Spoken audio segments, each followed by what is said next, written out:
दोस्तों, एक शानदार व्यक्ति अब हमारे बीच नहीं रहे। जैसा कि आप सबने सुबह से देखा होगा, सुन लिया होगा, रतन टाटा अब हमारे बीच नहीं रहे। तो सबसे पहले उनको नमन है और भगवान उनकी आत्मा को शांति दे।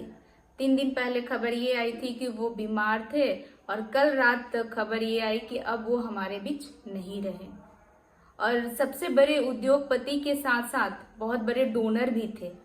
कोई उनसे तो हिट करता ही नहीं था, इतने अच्छे वो व्यक्ति थे। और उनके ही एरिया से हम भी बिलोंग करते हैं। वो कितने अच्छे व्यक्ति हैं, हम बहुत अच्छे तरीके से उनको जानते हैं। बहुत बुरा लग रहा है, वर्ड नहीं है कि उनके बारे में हम क्या बोलें। लेकिन आइए देखते हैं आलिया सर क्या बोल रही है पहले। रतन टाटा जो कि भारत का एक अनमोल रतन था, लेकिन भारत के इस अनमोल रतन को आज दुनिया सलाम पेश कर रही है, दुनिया ट्रिब्यूट पेश कर रही है रतन टाटा को, क्योंकि रतन टाटा सिर्फ इंडिया के नहीं थे, बल्कि दुनिया के बहुत से कंट्रीज में उनके बहुत ज्यादा चाहने वाले मौजूद हैं। और इसकी वजह ये कि वो सिर्फ एक बिजनेसमैन नहीं थे, वो एक बिजनेस टाइकून ही नहीं थे, वो एक ऐसी एम्पायर के मालिक नहीं थे जिसको वो ग्लोबल लेकर गए। वो एक इंडस्ट्रियलिस्ट से ज्यादा एक काइंड ह्यूमन बीइंग थे। आज हम अपने इस प्रोग्राम में ना सिर्फ रतन टाटा को ट्रिब्यूट पेश करेंगे, बल्कि उनकी जिंदगी के कुछ ऐसे मोमेंट्स भी आपके सामने लेकर आएंगे जो शायद आप ना जानते हो। एक किसी को ट्रिब्यूट पेश करना प्रोग्राम मुझे सबसे ज्यादा मुश्किल इसलिए लगता है कि ऐसा ट्रिब्यूट उसी को पेश किया जाता है कि जो लार्जर देन लाइफ हो, जो लेजेंड हो, और उसके लिए अल्फाज ढूंढना मुश्किल होता है। Ratan Tata one of my favourite personality थे, और यही वजह है कि मैंने इससे पहले भी उनके ऊपर 2-3 प्रोग्राम किए हैं। अभी तो 1-2 प्रोग्राम तो अभी मैंने कुछ दिन पहले भी किए, जब कुछ उनके जो सेमीकंडक्टर्स और इस हवाले से जब उनकी कुछ सामने आई।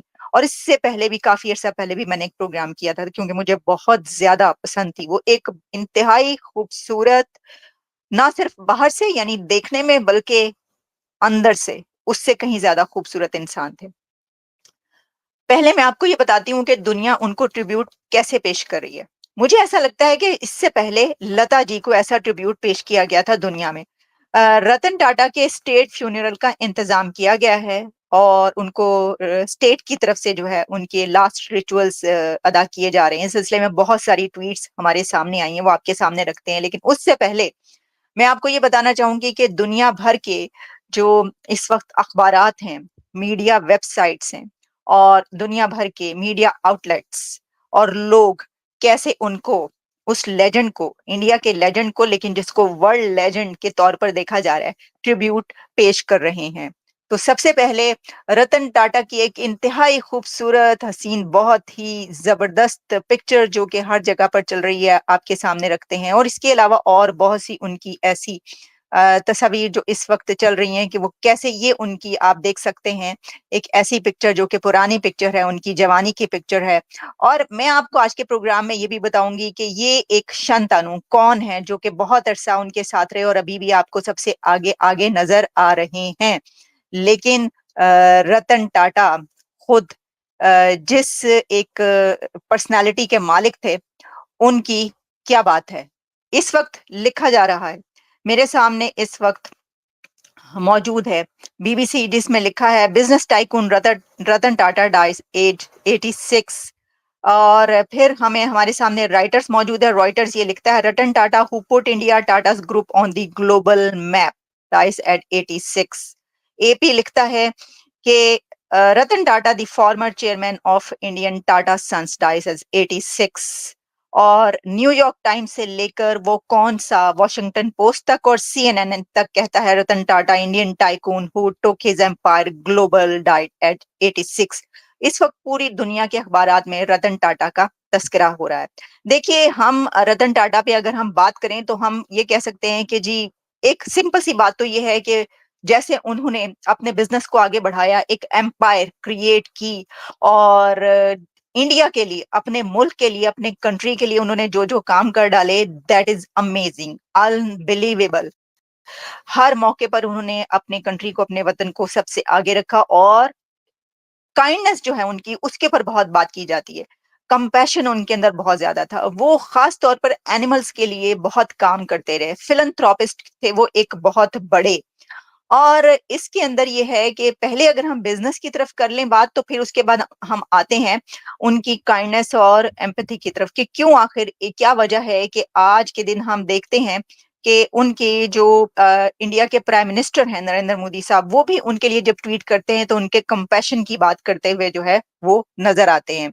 जैसे कि मैं देख रही थी, बल्कि मैंने आपके लिए जो है वो ये भी कोशिश की, देखते हैं कि ये तस्वीरें भी मेरे पास मौजूद हैं कि जो अभी अभी के अभी जो है हमारे सामने आ रही हैं, जिसमें ट्वीट्स चल रही हैं उनके लिए। और ये बताया जा रहा है, बल्कि उनकी अपनी एक आखिरी, अगर मैं आपको उनकी एक ट्वीट ये दिखाऊं, तो उन्होंने जो बहुत हैरानकुन बात है ये जो मैं आपको इस वक्त बता रही हूँ।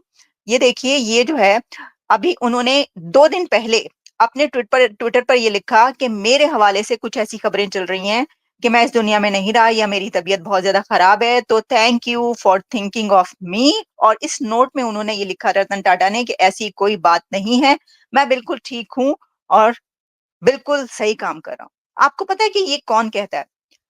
देखिए, 86 की एज में जो लोग बीमार होते हैं ना, उनकी 90% लोगों का आप देखेंगे कि वो बिल्कुल अपना वो स्पिरिट छोड़ चुके होते हैं और वो कहते हैं कि बस ओके, अब हो भी जाए, किसी भी लम्हे हो सकता है, अब तो इस दुनिया से दिल उगता गया है, बस खत्म, अब क्या देखना, ठीक है जो भी।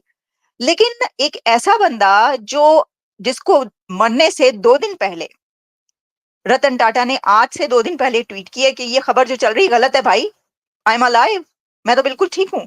ये जो बहुत हाई स्पिरिट्स में रहता है आखिरी वक्त तक, वो कहता है।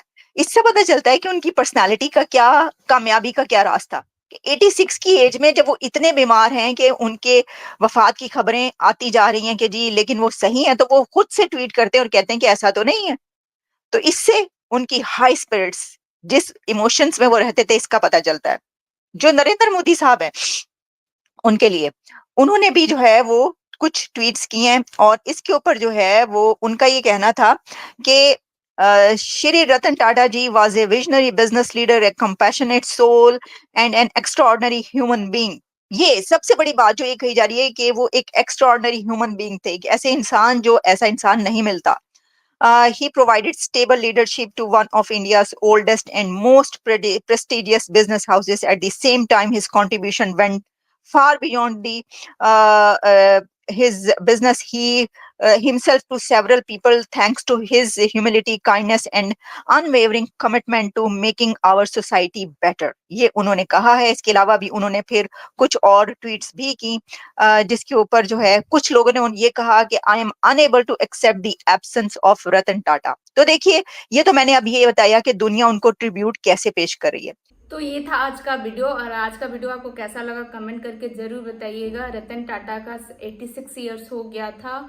वो बीमार काफी ज्यादा तो नहीं थे, लेकिन अचानक से खबर ये आया कि वो क्रिटिकल कंडीशन में हैं, और फिर खबर ये आती है कि अब वो हमारे बीच नहीं रहे। तो भगवान उनकी आत्मा को शांति दे। हम लोग बहुत अच्छे व्यक्ति को खो दिए हैं। तो क्या बोले ज्यादा, फिर आपसे मिलते हैं अगले वीडियो में। अपना ख्याल रखें। जय हिंद, जय भारत।